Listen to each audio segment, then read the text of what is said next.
Hi everyone, Boney here. Just before we get this first episode of Boundary of Disaster going, little note to say we're still working out the bugs in the system, so some of the audio quality in this one is a little bit sketchy. But please be with us, our guest is incredible, and I won't hold you back any further.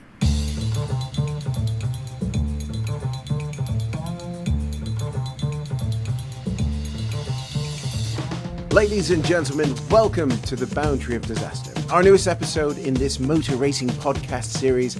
With me is, as always, is Matt Willis. How are you, sir? Hello. And Adam Berry. How are you, sir? Very well, hello.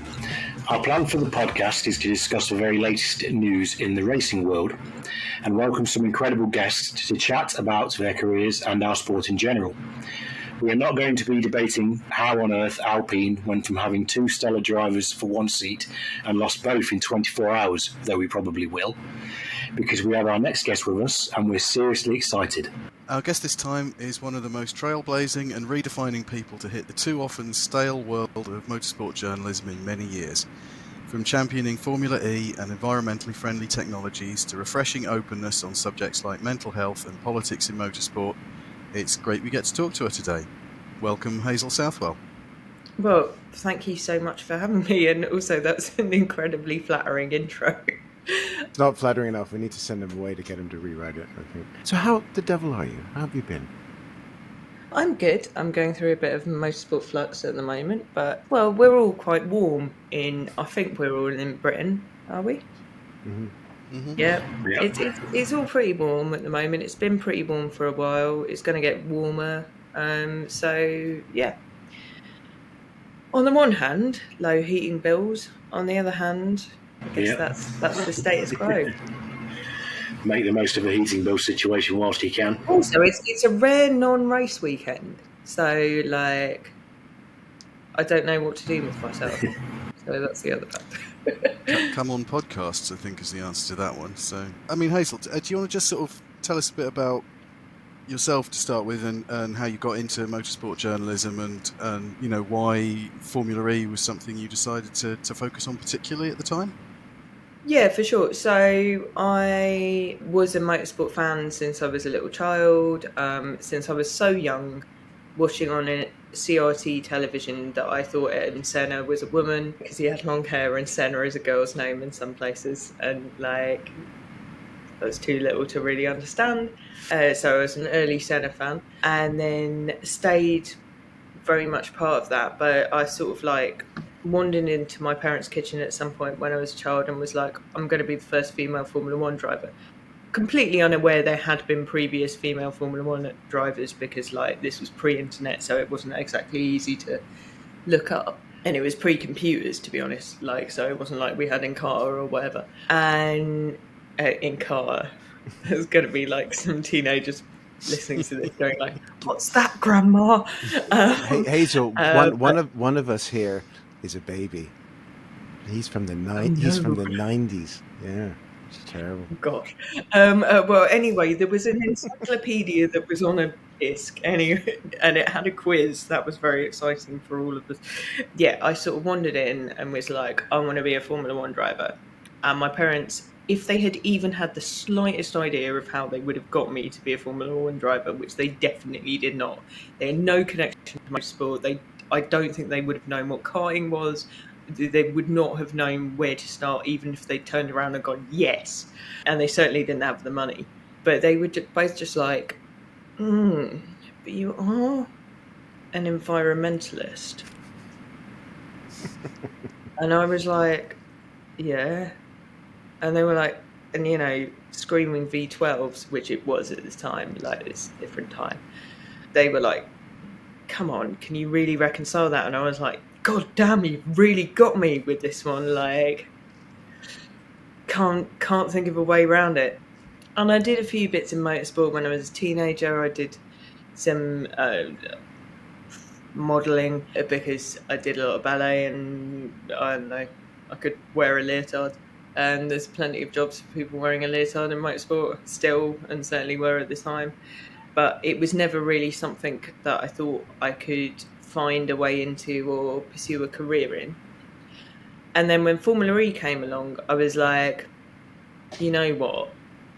This is actually the answer to, like, when my parents turned around to me, like, if I was now 6 years old in a kitchen, I'd be like, no, I'm going to be a Formula E driver.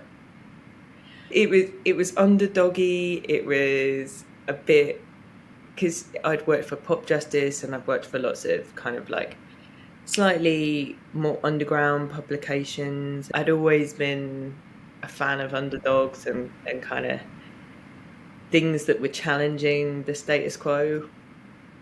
And so I got into Formula E. At the time, I was still working as at the BBC as a senior digital and social producer, doing loads of stuff. And then I like progressed through a series of jobs that I can't talk about because of NDAs, until I stopped working in a Formula One job, actually, and went to Punta del Este in pretty much what Jev did. And after that, it was like all Formula E all the time. I say that, it was also all Formula One all the time and stuff, but I kind of like threw myself into it from that point. Once you got into it, what was that first impression like? Was it everything that you'd hoped for? I don't know what I could have hoped for from it, because I knew, and I think that a lot of us know, that it's a completely closed world, that it's very difficult to get into, that it's this, you know, the paddock is a closed world. It's literally a closed world. There's a gate. So if you're allowed in, you can either take the attitude that you've been humbly allowed into this special world, or you can, as I always have, because I'm just incapable of not doing this, sort of kick the door down and be like, well, what's wrong with this? Which isn't the best career advice on some levels. On other levels, I think people should be less humble, but there's probably a better balance between the two, and I didn't necessarily find it. But also, when you are a woman and you're LGBT and like whatever, and from like a non-Western European background and like all kinds of things, there's factors that mean that even if you act ever so humble, you're never going to get anywhere. So it would be better to at least take a kick at the glass ceiling and see if you stuff a crack in it, and if the next person goes through easier or something. It's a closed world. It's a very exclusive world. It's a world that makes you very aware that it's closed and exclusive. It's a world most normal people would not feel included in. It's also a big family, and there's lots and lots of people who I've made incredible friends with in motorsport who I wouldn't have known otherwise, who I wouldn't have interacted with otherwise, who I would have nothing in common with otherwise. And once you're in and you're friends with people, there's, I don't want to say it's not prejudice, because there's definitely lots and lots of problems, but there's lots of people who are good people there. But also, yeah, you're aware you've been allowed into the gates of something that some people feel they have more instant right to. Why do you think that is? It's because it's been curated, and especially during, for instance, the Bernie era of Formula One, it was curated to be a bunch of people that was so nepotistic and so exclusive that it was sort of quite unreal. And I like, people hate people saying this, but it's true. You know, there were lots of people who were unfairly banned from the paddock, and lots of people who should have been banned from the paddock weren't. And there's this historical protection of a particular group and a particular sort of aesthetic around the paddock, that particularly in Formula One, but I mean, it does also seep into other motorsport. Certainly seeped a little bit into Formula E in a way that you wouldn't necessarily expect, because when sponsors come into a paddock, they expect a paddock as they know it, and the paddock as they know it tends to be Formula One.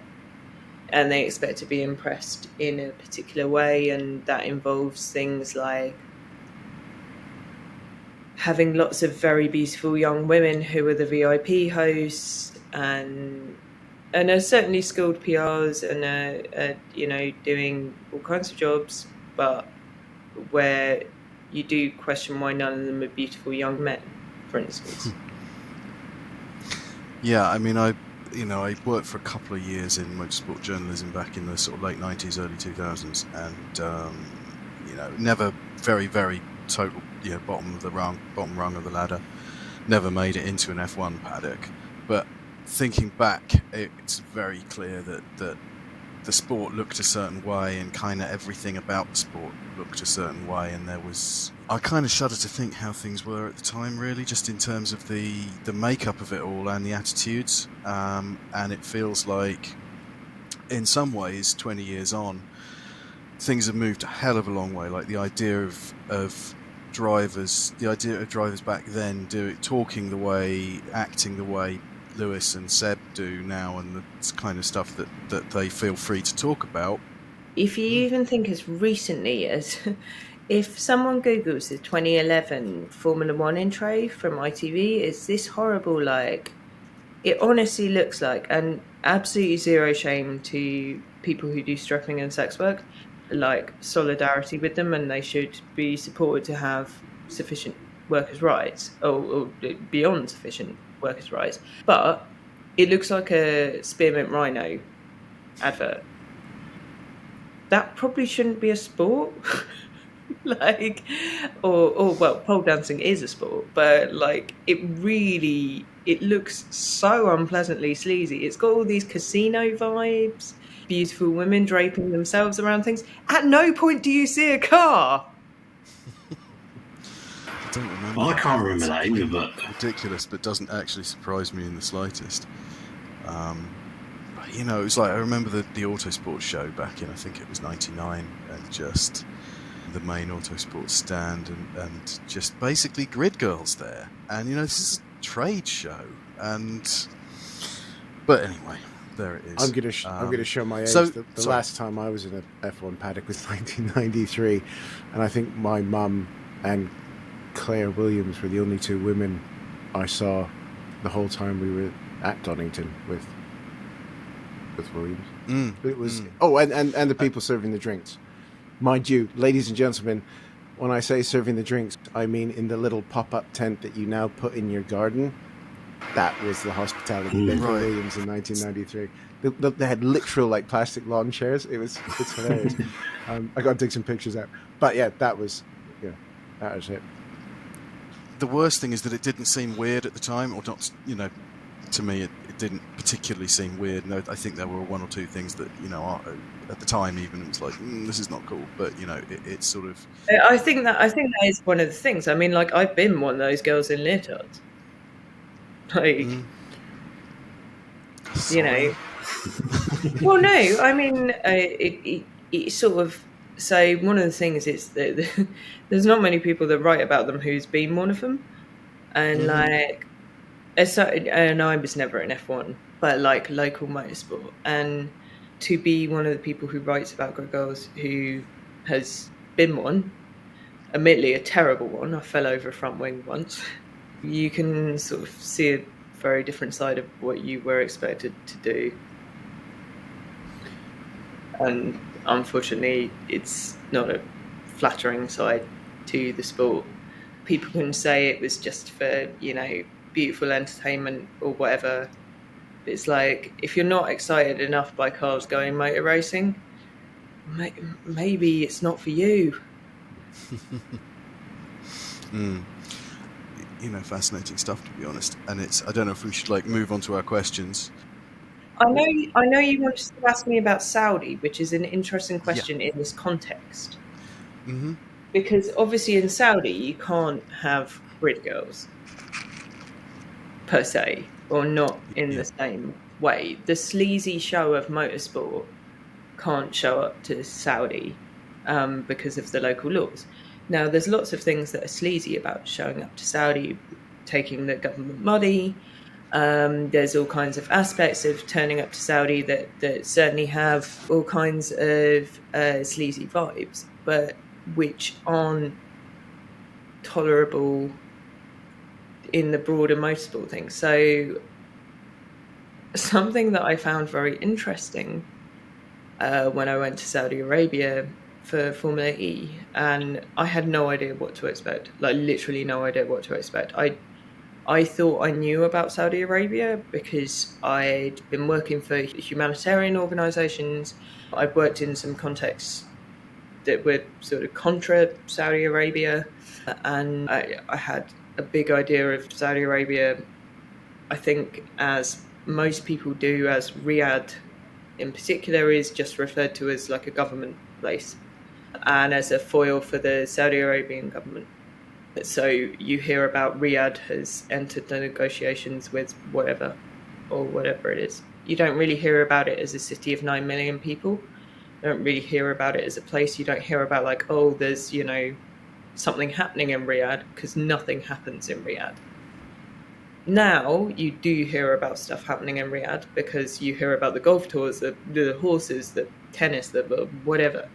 But prior to Formula E, nothing happened in Riyadh, because nothing happened in Saudi at all. And I was really interested. The promoter of the Saudi race, who grew up in Saudi Arabia and then moved to the West and then went back to organise the race, said his mum is, relatively elderly. He's older than me, so I guess his mum is in her 70s or so, that she cried the whole way through a Black Eyed Peas concert. And he was like, I don't think she knows who the Black Eyed Peas are, to be perfectly honest. But because it was like this fall of the Berlin Wall moment, where it was like, we are allowed a concert, we're allowed people to mingle, we're allowed people to go and do things. And like, I think the thing that has to be understood about the events in Saudi for the people in Saudi is that they are coming out of a 4-decade-long lockdown, where you were not allowed to meet with people, you were not allowed to meet with mixed-sex people, you were not allowed to meet inside your house, you were not, like, there was so many restrictions. And the social difference that the sporting events make is massive. And especially because Formula E had these mixed stands where you could go and you and all your male and female friends could hang out. And the marshals, like, because I made friends with a bunch of the Saudi marshals and we went to the concerts together, because I was like, well, of course I'm going to go to the first concerts because, like, this is a historical event. And ended up in a mosh pit to a Lebanese rapper doing a cover of Everything I Do It For You by Bryan Adams. And I'm like, I remember this coming out and being, in the charts for 17 years. It was such a big thing. And you kind of have to see it from both sides. And I think because I kind of can see it from both sides, because I remember the other side of the Berlin Wall. I remember everyone as far east as I was from the Berlin Wall being like, oh, they're making such a fuss as it came down. But the collapse of totalitarianism and this opening and the first concerts in Moscow, and I think although the acts that came to Moscow and to St. Petersburg and to the various places that hosted concerts in the Soviet Union got a lot of flack, and probably rightly so, but it was the start of a totally different era. And I'm not saying that everything's fixed, but the difference between Saudi when I went in late 2018 and Saudi when I went this year in early 2022 is like, in late 2018 I wandered around for a bit and I was walking quite a long way and I didn't see anyone on the street at all. No one. And okay, it was hot during the day, but like people wander around at night as a consequence, and like no one, just nothing. And I was like, wow, we must be somewhere really not central at all. We must be somewhere really strange. Even though I could see on a map, and I was like, maybe I just don't understand the city. And then in 2019, 2021, because we didn't go in 2020, and then the difference was so huge. There were suddenly loads of people milling around in the streets. There were loads of people in coffee shops. There were all these smokehouses. They've really adopted barbecue smokehouse as a concept. There's all these hipster restaurants. There's all these like foodie markets that you go to late at night, and like there's no booze, but you get absolutely screwed on pudding, which is a like cross Middle East thing. You just eat baklava until you go insane. And like the difference between this empty city where everyone scurried away as fast as they possibly could into shelter, because lockdown is the only thing I can compare it to, because I think that's something people can understand, and that was how Saudis had lived for a long time, which was why when I went originally, I was horrified to be told by a prince, so by the one of the sporting ministers, who's now is the full minister for sport, and prince just means like you're someone significant in government, that the average life expectancy for Saudis was so low that the average age was like 31, which in a population of 39 million people, if you think about what that means. And he was like, they have a very poor quality of life. They have very little to look forward to because they're living in lockdown. And like, you think about how people deteriorated over, 6 months of lockdown. Imagine that forever. For 40 years is a lifetime. And it's amazing to think of motorsport as, people say, all fond of saying at the moment, keep politics out of motorsport and don't make motorsport political, as if it's not already massively political. And yet it was, really, reading your pieces about Saudi, it's kind of really just mind-blowing, really, the extent, not saying that motorsport by itself has affected this entire change, but that it can have a real contribution to that process. And it's I think that was kind of really eye-opening for me, and it gives you a new sort of, I suppose, hope for what motorsport can possibly achieve, and yet it puts even more pressure on motorsport to get its own house in order a little bit, if that makes sense. Yeah, for sure. And I mean, one of the most astonishing things about the Saudi races was that it was the first time that people were like, oh, there's only one woman. And the princes would be jostling themselves to be like, don't say guys, say guys and girls, at least. And they're talking in a second language, so like they're not. And I was just like, oh, I don't object to guys. It was always, one of them would be like, and girls, and like elbowing the other. So they were trying to make that concerted effort to at least appear inclusive? I think they genuinely were trying. I mean, they were more scared of us than we were of them, in the sense that Formula E was the first event where they had people come in from outside the country. We were certainly the showcase. We were the first people who were given kind of like these special visas. This was some of the first Westerners who had been allowed in, aside from people who were working for oil companies, aside from people who were... And like, you have to understand, the average Saudi is pretty poor. So it's not Dubai. It's not, the average Saudi is living on like a middle to low income. And even for Saudi, and like stuff is pretty cheap there, to be honest.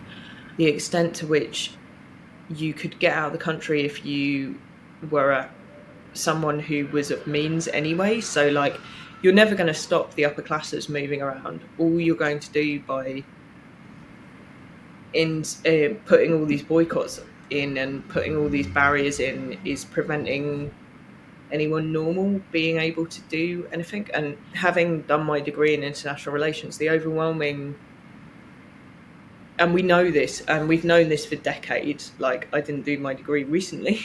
Sanctions overwhelmingly affect ordinary people, not the elites. They don't affect the elites, especially when the elites are incredibly rich. And the West carried on buying Saudi oil, and the West carried on selling Saudi Arabia weapons and profiting from Saudi oil in that respect. So it's immensely complicated, and we have to talk about the human rights situation. We have to talk about the fact that there are lots and lots of people in prison. We have to talk about the cruelty of the state. We have to talk about the indecency of the state. We have to talk, about all of those things. But from the West, we can do that. And also, you do have a slightly untouchable position as a Westerner going to Saudi, in that what are they going to do? What, arrest me for shaking hands with someone? You have to be careful, obviously, and I am when I go. And yes, it is complex, but there is a certain extent to which closeness has never improved the lives of people who are living under oppression. That simply disguises the oppression, especially if you are always trading with those countries. We've seen this with Russia most recently, where now, when the West is cutting off supply lines in oil and gas, yes, it is primarily ordinary people who are suffering. I don't think Putin's particularly feeling the effects of the supply chain crisis, but it's beginning to have an effect on industry. And when you have a country that is so ruled by one industry with Aramco, and you continue to trade with Aramco but go like, "Oh, that's very bad that you're oppressing your citizens," but you never look at it, and you never speak to them, and you never do anything about it, then what does that really mean? Like, and you never look at, the life expectancy or the mental health and the physical health problems that people were facing, because one of the reasons that sport is such a priority of the Vision 2030 is because Saudis are dying very early because they're unhealthy, because they weren't doing any sport, because sport was basically illegal a lot of the time, because any group that was doing that kind of thing was basically illegal. And like, I think we have to have a healthy balance of looking at, like, how can we be effective in affecting change, and how can we be effective in talking about Saudi Arabia. And I like, when the races were announced, I was boilingly angry, and I had a massive go at Alejandro Agag in a press conference. And then he was like, "Well, women will be allowed to go," and I was like, "Oh, now I have to go." Even worse. And then I went, and I was like, "Oh, it's just a boring place where nothing happens," and everyone's like on the brink of killing themselves because it's a boring place where nothing happens. And like, I can understand that. I grew up in Reading.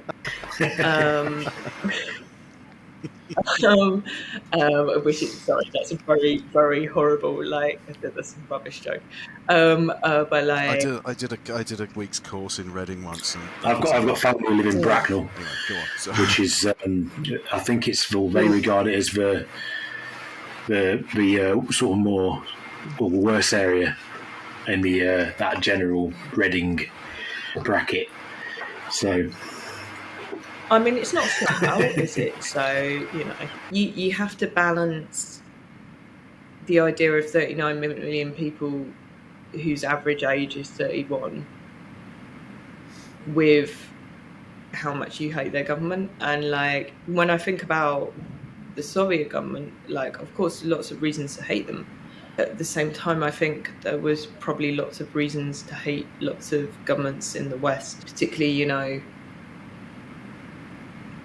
the US didn't lift apartheid until whenever, until the 80s.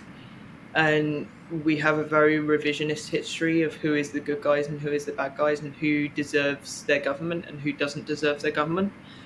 And I think if you look at some people with an unelected government and you go, you deserve to be punished for that, that's probably a bit messed up.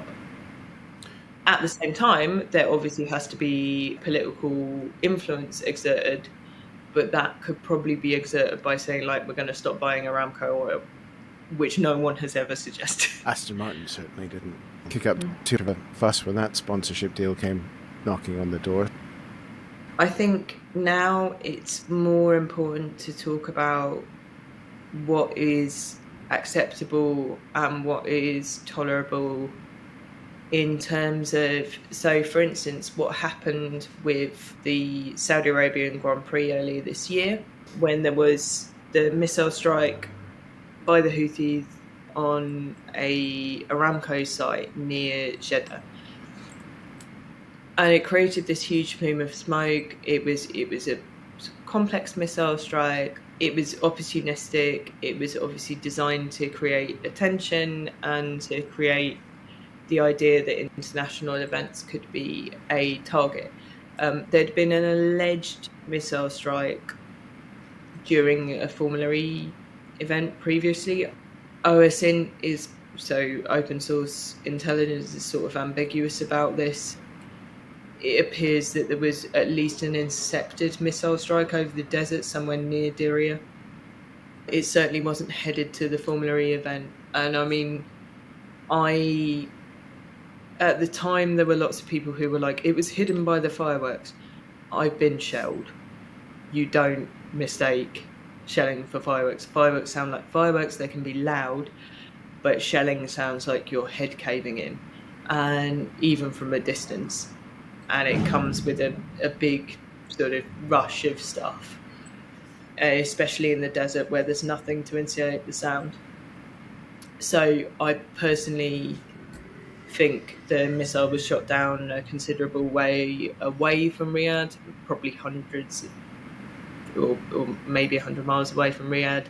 There was possibly another strike that hit smaller, that was a drone-led thing, but there was, because people tend to think of missiles as cruise missiles, and in this case they're not. They're actually very small ballistic missiles. If you hit an oil refinery with one, it will go up because it's an oil refinery. But if you hit an oil refinery with a car bomb, then it will go up because it's an oil refinery. And like, I personally felt that the original Formula E one was one where the Saudi Arabian state was trying to make itself look under much more fire from the Houthi than it was. I'm still not 100% convinced that the Formula one wasn't. I suspect they probably could have intervened, but it's in their interests to appear under fire from the Houthi so that they can justify retaliation and justify the extremely brutal war in Yemen. So whenever anything happens within that sphere, it's very complex. It's very complex politically and morally, and it's often very, very difficult until maybe after the fact to work out exactly what happened, because once you've got the satellite imagery and you've got exactly what you can put together. I spoke to a very good OSINT person from Aurora Intel about the Jeddah one, and he said, it's always important to recognise that the initial messages are likely to be at best ambiguously political and at worst extremely political. So if it's people saying the Houthis have us under like huge missile bombardment, well, no, they don't. The Houthis are using, stuff they get from Iran. There is an active war, and the question of should Formula One go to an active war zone is an interesting one.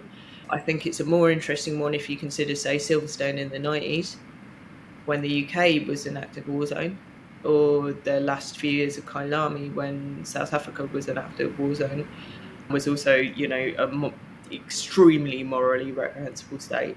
Or I would say Sochi, which was always a very politically positioned place. It's 16 miles north of a border between what could be Georgia is an annexed region. There's a fairly active conflict that goes on and off around Abkhazia, and it's very close to Chechnya, which is another sort of like semi-active conflict region. Dagestan, which is another actually quite active conflict region. And I think sometimes we just don't understand where we're going.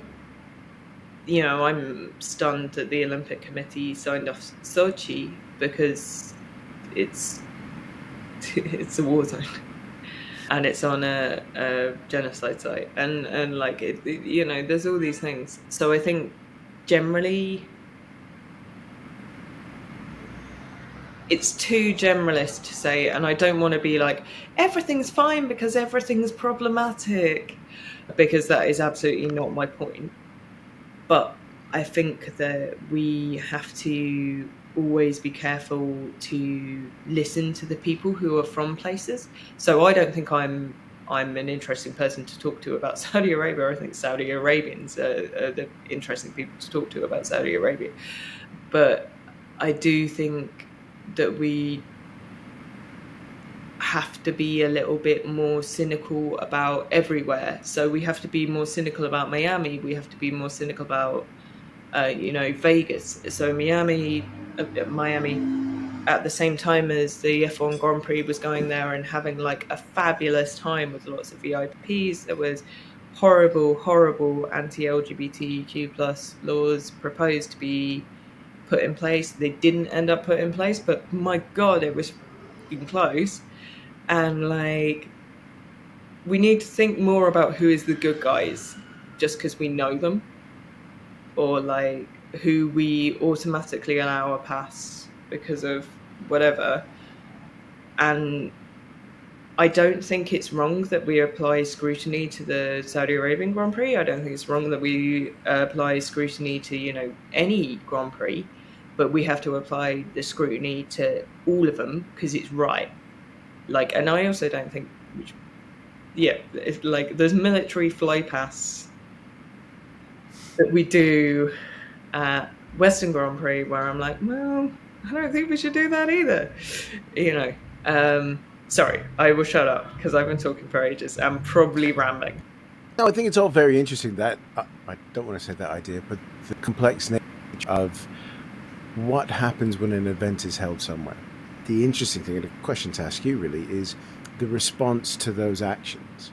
I think there's two things, and there's an obvious line occurring here, which is that F1 had been declining in popularity, and it had this aging, squidgeoning, that's such a terrible word, but its demographic was squashing down into a small number of people who were willing to put up with it, and who were not only willing to put up with it, but were willing to pay for it behind a paywall, and all of the other factors that are barriers to getting into F1.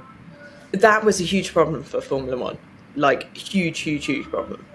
It was on the brink of just keeling over because Formula One needs a big audience, because that's how you get big sponsors, which is how you get the money that is how you pay for Formula One. The thing that has overwhelmingly saved it, so Bernie didn't sell it because he thought there was any money left to wring out of it. He sold it because he'd run out of ideas, and he thought he was selling Liberty Media a duck, that he just finally got away with the big heist. And then they managed to turn it around by being like, what if we actually posted on social media? And looked at Formula E, which at the time, Formula E was the only real motorsport championship doing for social media, and was doing a freaking amazing job. Since then, it's gone absolutely down the toilet with regards to social media, but it was originally doing a really, really, really good job. and force all its teams to do a really good job by introducing fan boost. Like, that was the purpose of fan boost. It was to force the teams to get on social media and to force their PR departments to do digital stuff. And then Liberty Media took over. Formula One actually woke up to the idea of a digital world. So it realised that there were all these YouTubers that were getting hundreds of thousands of views of the Formula One game, which is where Formula One esports is from. Because they were like, oh, that's loads of places where everyone was seeing all our sponsors off our game in HD, but we had nothing to do with it. And it was footage that they could use because all of the broadcast rights are so tied up that they can use like so little of anything. And then started doing things like Drive to Survive, where it was like, well, what can we broadcast? Well, this. We can go and try and tie up something. And then lockdown obviously sent Drive to Survive into a massive spiral because everyone was like, what's this rubbish? Never heard of this.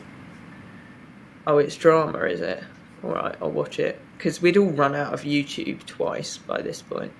Now you've got this huge groundswell of popularity, which is great. But also Formula One is subsequently under pressure to behave as though it exists in the 21st century, which it hadn't ever really previously been in, because the pressure for it to do anything that didn't suck had largely come from its demographics that it didn't consider its paying demographics. So previously its big sponsors have been like Rolex and like other things that were marketed at 50 plus executives. Whereas now it's like Zoom. Well, we all use Zoom. Amazon Web Services. Well, we all use Amazon Web Services whether we like it or not. The size of sponsor and the difference in like the demographic of sponsor has completely changed. And that's very good for Formula One. It's incredibly important for the survival of the sport. But it does also come with a different set of demands, because Amazon Web Service can't sit there and be like, well, no one could come out because the sponsors would leave. Amazon Web Service isn't going to leave if someone comes out. Can you imagine the crisis? And like Coca-Cola isn't going to leave if someone comes out. Like, this is all rubbish. And I think there's a tension between the people who had maintained this idea because they were like, well, the only money that you're ever going to get is from this. And that's not the case anymore. And people have to live with that. That's really fascinating. That idea that the sponsors that are, the fact that the sponsors that are there now are there for the totality and what could have caused massive eruptions. And to be fair, will probably be a storm in a teacup when they do happen, because it's a matter of time. That you think those sponsors are just going to stick around, and likely more sponsors will come in once those decisions are made. Yeah, I mean, to be honest, all of the evidence is the more diverse you make your sport. So, for instance, like Formula One previously had a problem with attracting demographics because it was so or advertisers because it was so male, it was so over 50s. You can see it if you subscribe to Sky Sports F1 in the UK. Every advert is like, can you get it up? And are you losing your hair? And I'm like, not really anything that's bothered me recently. Like store-bought is fine, and no, it seems to be standing up to the bleach so far. It's very obvious who Sky Sports have sold packages to for multiple years, because I can't believe that the same demographic is actually the people who is actually watching Sky Sports right now. They're probably now able to go like, we've got a 33% under 30, which is like the absolute dream for advertisers. Like, if you can get under 30s, you're like living some kind of like deluded lifestyle. And if Formula One can look at their social media and be like, well, half of our audience is women and like whatever, then again, you're looking at a totally different demographic of advertisers, because, like, for instance, Coca-Cola don't care about only advertising to men, but they do advertise a lot, or banks, or like whatever. There's all kinds of things where you'll hit it, and you'll hit like a bigger sponsor, you'll hit much bigger money by having a more diverse audience and an international audience and like an ethnically diverse audience. So you're hitting the LGBTQ things, and then the corporate social responsibility department can be like, oh, we were advertising. It's a very different proposition when you're talking about millions and millions of pounds. All of these things make a massive difference. And I think it's interesting as well, especially this season, how they've been working Sky F1. This is, say, Rachel Brooks into the commentary box during the practices, Naomi Schiff being there as well. So it's not just let's be fair, very old white racing drivers who we all grew up with doing those bits. And I think it's still not the best coverage, but I think they're bringing something better to it. And hopefully that continues. I love Schiff is so good. She's amazing. Naomi Schiff, when she's trackside. So I always used to cringe when it was like a bit of Martin Brundle trackside, and he was like, "You can feel the speed," and I was like, "Well, we can't. We're not standing next to you, Martin." But Naomi will be like, as you watch them go through the corner, you can see that the way that the front wing bends is different on these cars and these cars, and these ones are more planted and these ones are less planted. And I'm like,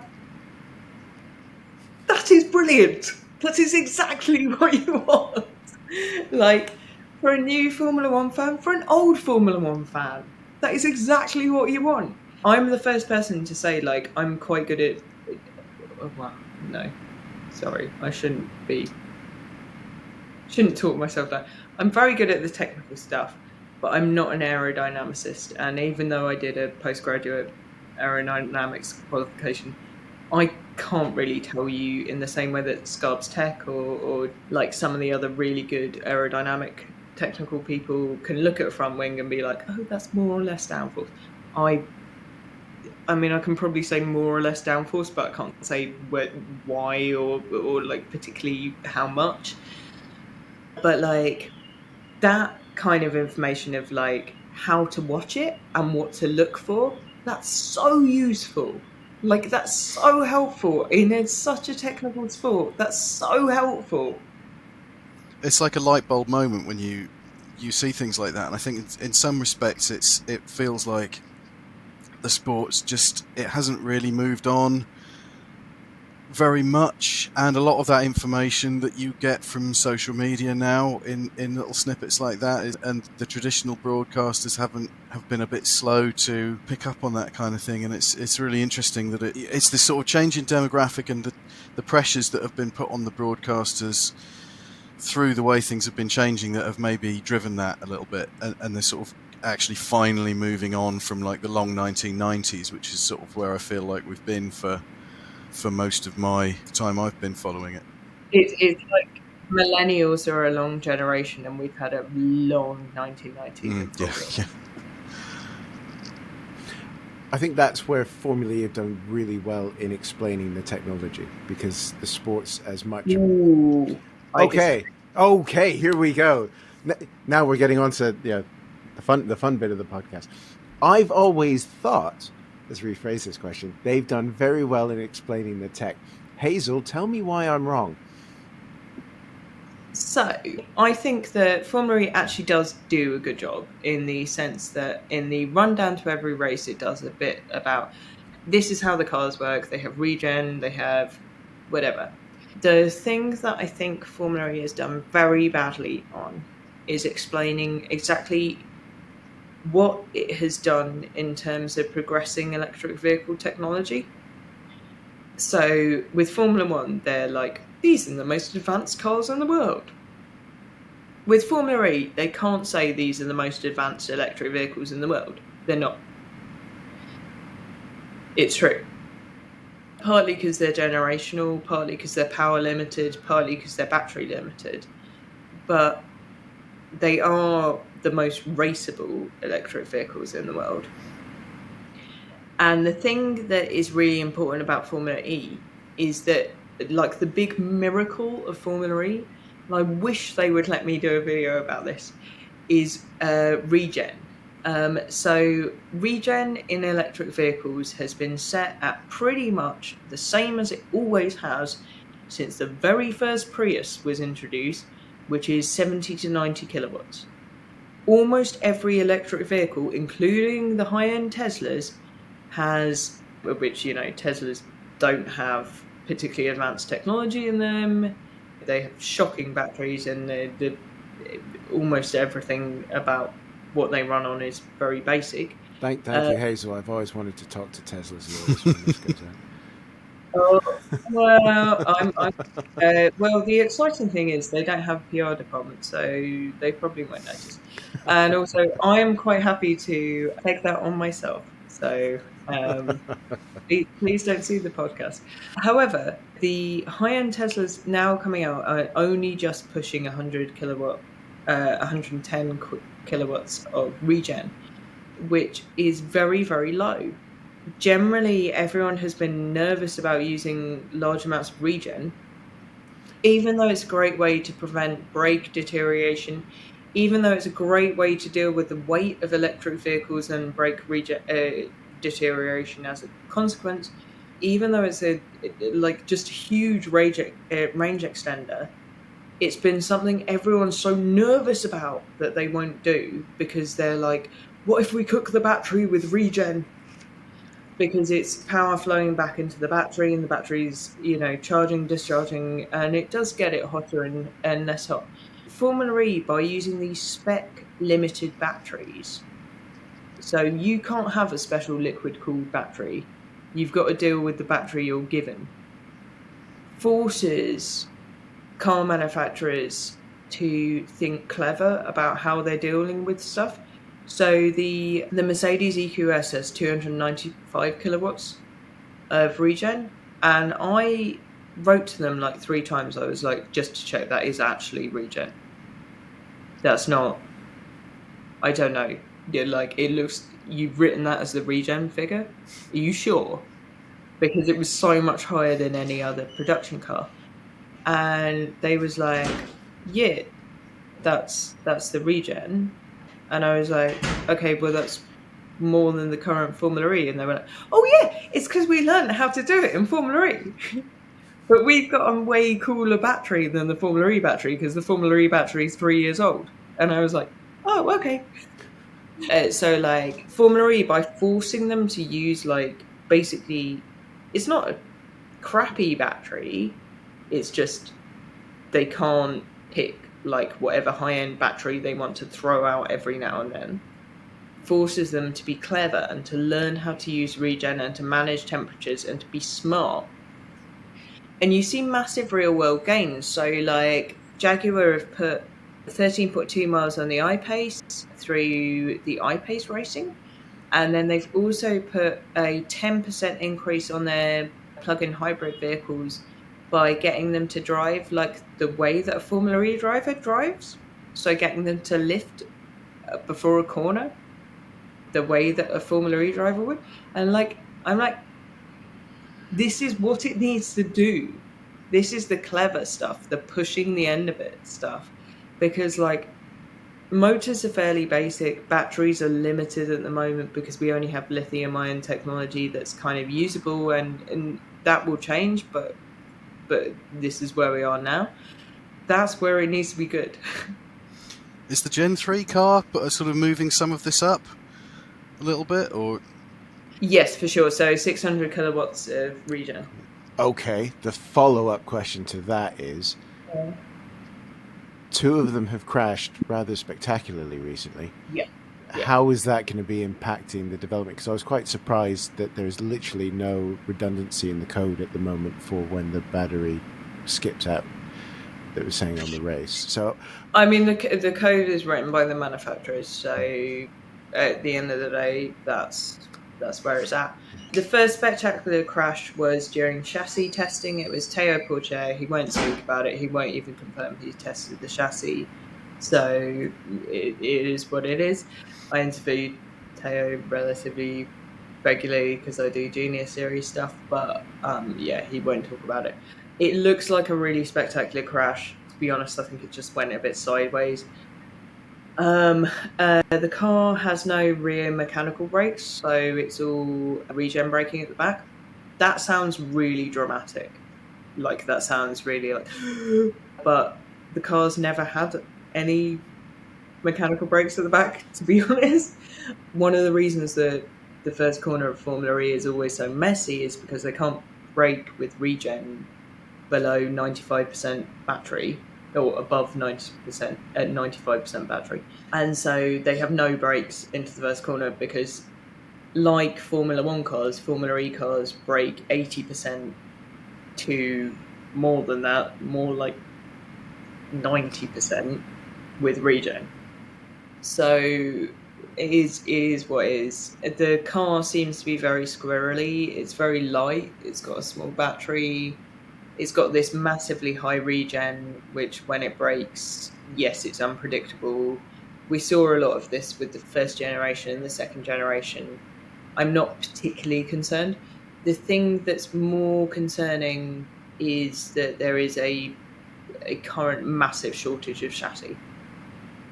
So the Teo Porcher crash, that's chassis testing, that's whatever. That's the crash.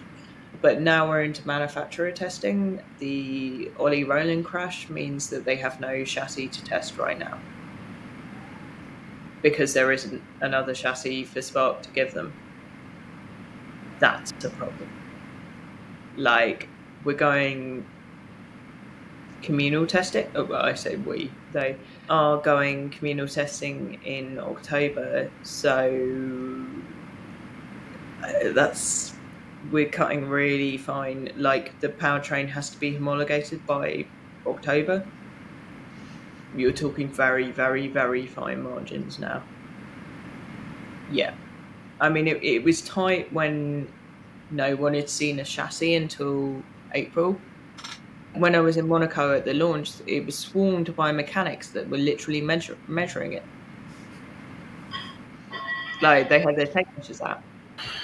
So is there an element here similar to Formula One where is it that there's that many changes? Is it so different that they're struggling to make it available in time, or are there other reasons behind why? So my day job now is in supply chain and logistics, or covering supply chain and logistics, and like the overwhelming problem is that there is a massive issue with supply chain and logistics across everything. And, you know, Formula E teams do not have factory fashioning departments in the same way that Formula One teams do, but also they are reliant on Spark to deliver a chassis. They don't have an option. They can't make their own chassis, even if they were given the spec. So there is a roadblock here. We've known for 3 years there aren't enough parts, but there was a sort of acceptance this was part of, so 2020, 2021, 2022, there were not enough parts, but this was sort of given as an acceptance as like Gen 3 will happen. Gen 3 was signed off very late, don't have the format, don't have the chassis, like it's getting... I'm sure it will happen. So Gen 1 happened in a huge mess in a few months with lots of drama and no one really knew what was going on. That was Gen 1. That was like the silly car that you had to switch between. This should not be happening with Gen 3. Even global issues notwithstanding, this should not be happening. It's interesting because it made me be just me missing it, but I haven't seen more concerns over the ones you've just raised, which you would think would be huge. The season is that far away do you think we're going to get another year of Gen 2 just because they can't get Gen 3 ready? It will go to Gen 3. The simplification has already happened, which was that it was intended to have both axles drive, and now it only has front axle regen. That's really sad. that's happened, but it does mean so the MGU in the front axle could go both ways. So hopefully at some phase during Gen 3 we'll get Gen 3.5, and that will happen. This has been a fascinating discussion, and we can't thank you enough, Hazel, for your time and putting up with our general stupidity. But we have to get to the general stupidity because, let's face it, that's what everybody's been listening for. Fernando. We love general stupidity. Yeah. So the thing is, I've been thinking this year's been a little bit dull. The summer break was just going to be an excuse to wind down and relax and, all the basic stuff. What's your take on this thing? Because we're having endless fun trying to figure that out. I mean, in terms of figuring it out, if Piastri is going to McLaren, then I think something that's important to think about the McLaren-Ricciardo partnership is that they wanted Ricciardo more than anything. They wanted Ricciardo so bad they were willing to let go Carlos Sainz, who had been a really good driver for them, and they let him go. They let him go under contract to Ferrari, and they just said, like, you know what, you go and drive that red tractor.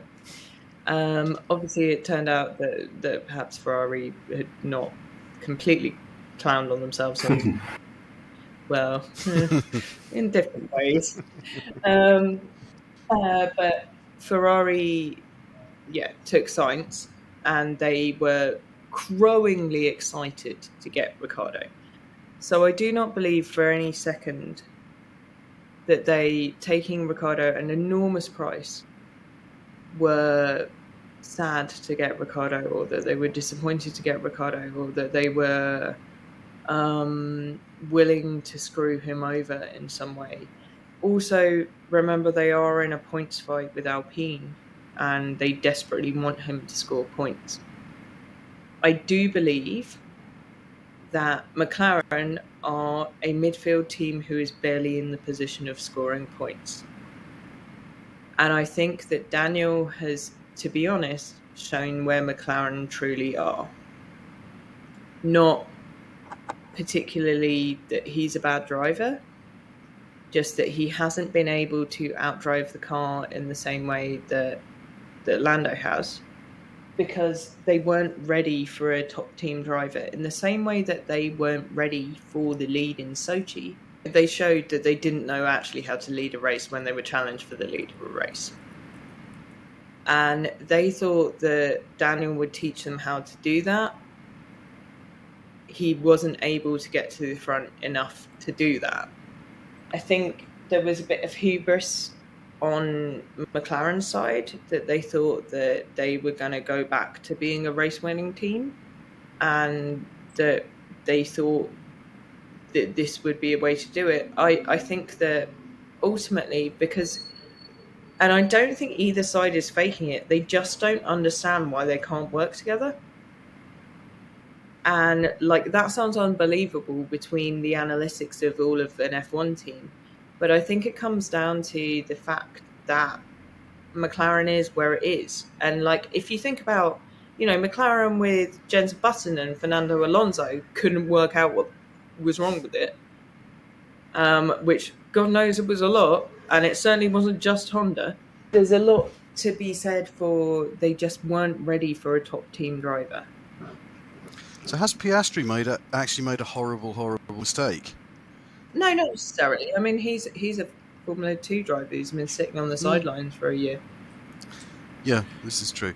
It feels to me like there's a part of the reasoning in this, insofar as it can be made out, is that Mark Webber and Piastri himself think that McLaren is a much sounder bet, in the immediate and in the long term than Alpine.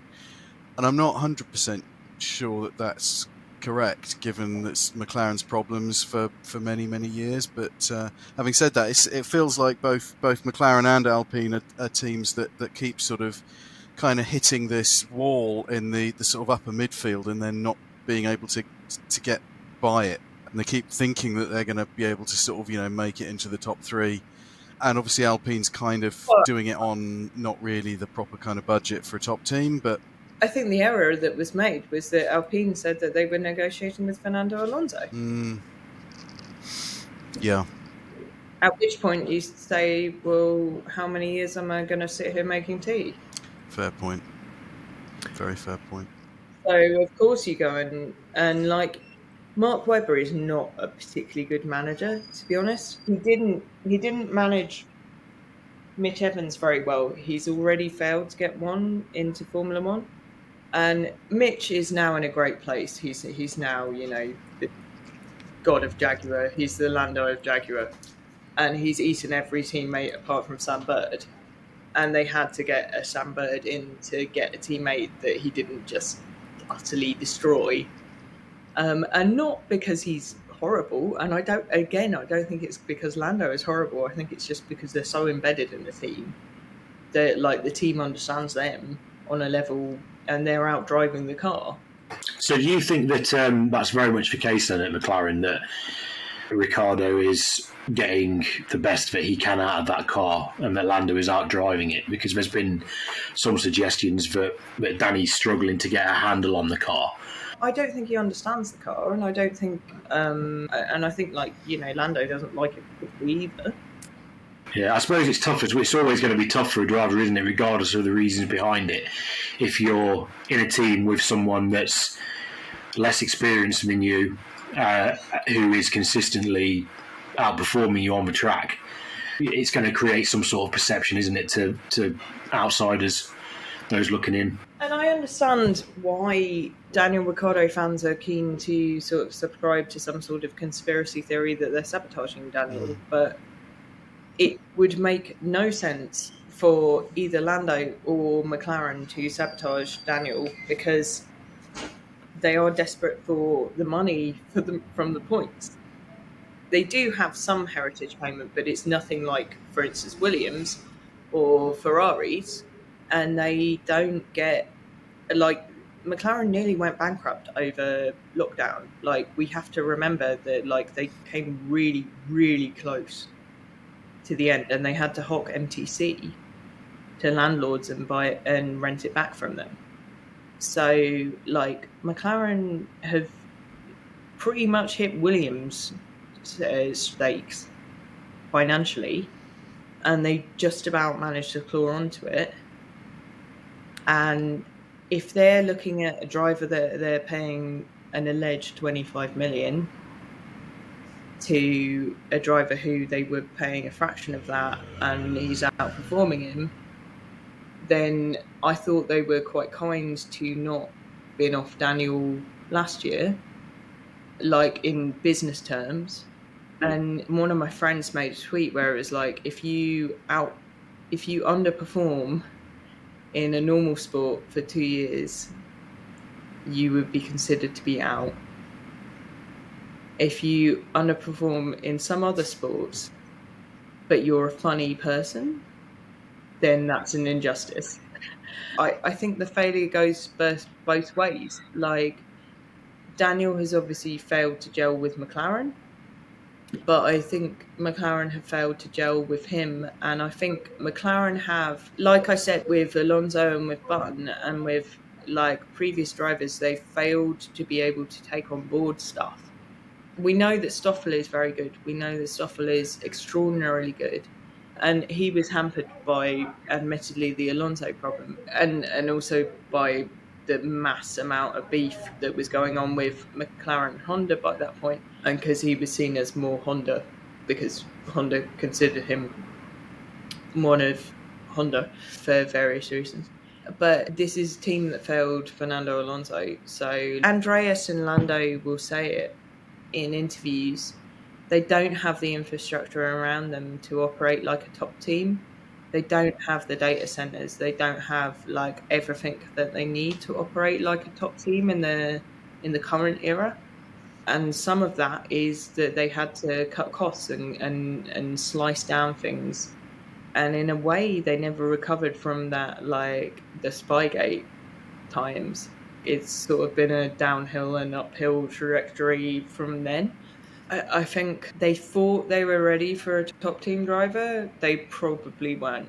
And one of the things that Sainz probably had that was very helpful was because he came from a team with no resources in Toro Rosso. So he knew how to be like, well, this car is undrivable and it's horrible. Yeah. And like, so you've got to change this specific bit. Whereas we know one of the things about Ricciardo, and this isn't me slating Ricciardo, it's just that he's a different type of driver because he had spent a lot of time in the top team and then in a factory team which has different resources, where you could go like, well, I don't really like this feeling. And someone would go like, oh, let's go away and analyze that for 6 years. And there would be a different kind of response to it. And I think, yeah, they just weren't ready for someone who was in that position. I feel like as well there's an element of, particularly with Lando performing at the levels he has done with the car he's got, that if Danny was to go into the pits and say this is working or I don't feel like this is working, that McLaren's response is, yeah, but Lando. It's easy for them just to go, yeah, well, the guy next door to you is making it work, so why can't you? Well, I don't think they care about that. So in Formula E, it's very different. So the equivalent of aero updates for Formula E is programming. And you have to set that for both cars, and it's set for a weekend. That's it. Gone. You set it 7 days before the weekend. Done. So car settings have to be identical? Yeah. Across both cars? Yeah. Okay. Yeah, 100%. And you can fiddle a bit with like the height of the front wing, but there's a little tiny bit of adjustments that you can make, but that's pretty much it. You have to live with it. Formula One, you can make whatever, you can run two very different cars if you want. So if Daniel said, hey, what Lando likes, I don't like, they could be like, well, we'll turn it the other way. It's not a case of that particularly. I'm not in any way trying to say that it's not been difficult for Daniel. It clearly has. And he's clearly been like through a freaking ringer. But I don't think that McLaren brought him there to throw him through a ringer. I think they wanted to make this work. And for McLaren and Daniel, it just hasn't. And I don't think either of them can explain why. And that's weird. What's Danny's future then?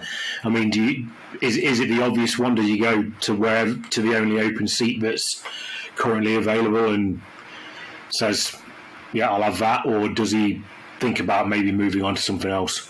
I think Alpine have said they'll take him back, which that had seemed like a burned bridge, but since Cyril has moved on and is no longer climbing the walls, grieving Daniel who left him, truly the greatest performance of, like, just God. I will never forget since Daniel left me the team. Maybe that's a good option. It's certainly going to be the well-paid option.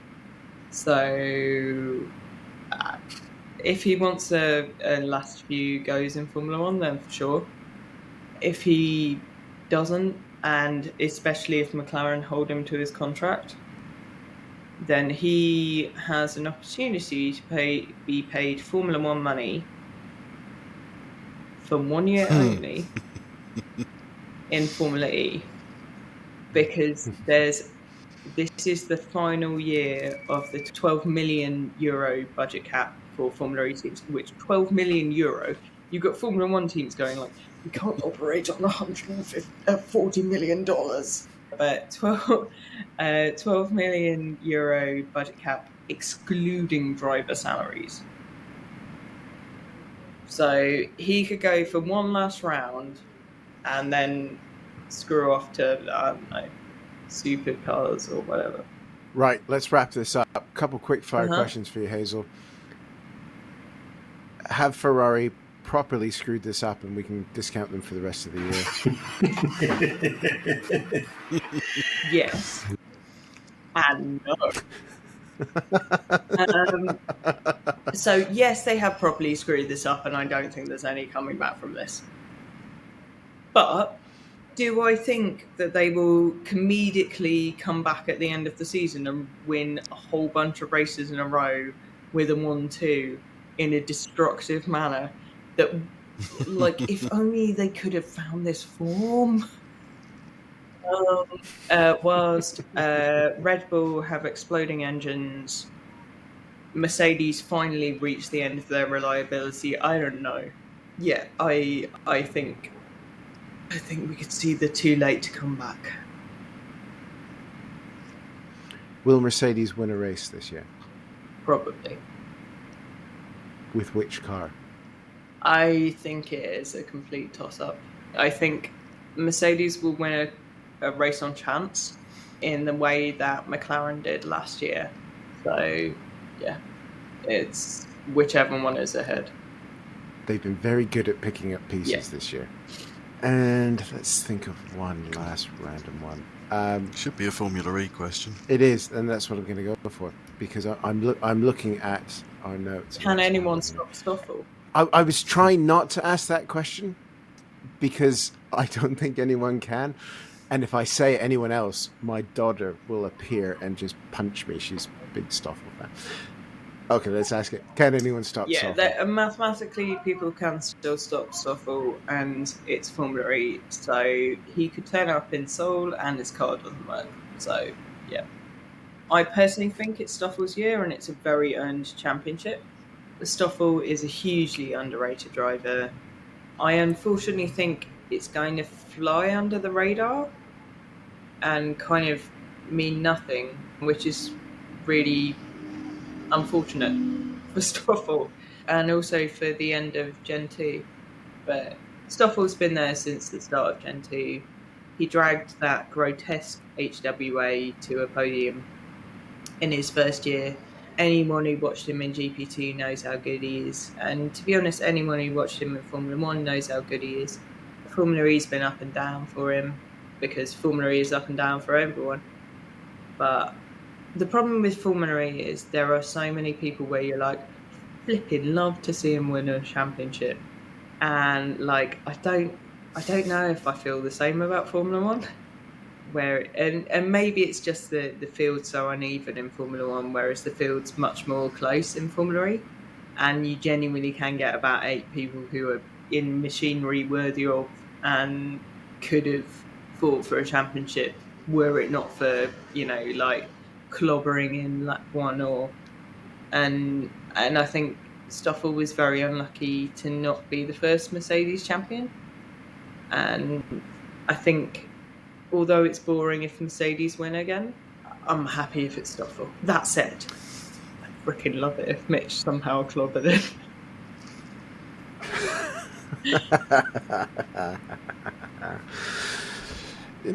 Yes. Ladies and gentlemen, if you're not a Formula E fan, please have a look at it because it is controlled chaos of the highest wonderful order. It's fantastic watching.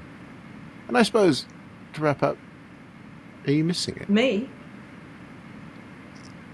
I left at Berlin. I missed 2 races, which is the longest gap. I've not been to a race since 2017. I went back in London because I live in London, so it seemed silly, especially because my housemate was accredited, and I was like, you know what thing that's going to annoy me more than going back to Formula E is you going to Formula E and saying you've seen all my friends.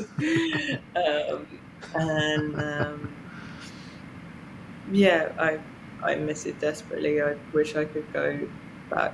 I wish there was a financially viable way to cover it. Yeah. That's a little bit more of a downer than I was hoping. Sorry. Hey, so this has been absolutely fascinating. I was so excited for this, and it's delivered on every level. So thank you so much for slumming it. I feel like I'm absolute rubbish for hours, so like I apologise for burbling on. It's good when the guest talks. It's just been really good. Thank you very much. We cannot thank Hazel Southwell enough for being our first guest on the podcast, and we can't thank you enough for sticking with us as we get through our first episode and technical hitches along the way. They won't be there in future, I promise. Please do follow Hazel. She is amazing, as you've heard. She's on Twitter at HSouthwellFE. We got a link to her account down in the description below. Give us a follow on the main feed, which is at Boney Abroad Pods, where you can find out all the latest for our podcasts. And of course, there is a Patreon page. Starting from just £3 a month, you can join all the fun. Matt's going to be writing some historical racing articles. We've got a Discord server going as well, which is basically our group chat that you can join into as well, and even ask questions for our upcoming guests. And we hope you'll join us for that. Head to patreon.com/boundary of disaster for all the details, find out about the merch, and we cannot wait to see you again with more wonderful guests and some really exciting twists and turns along the way. So until then, thanks a lot. Take care.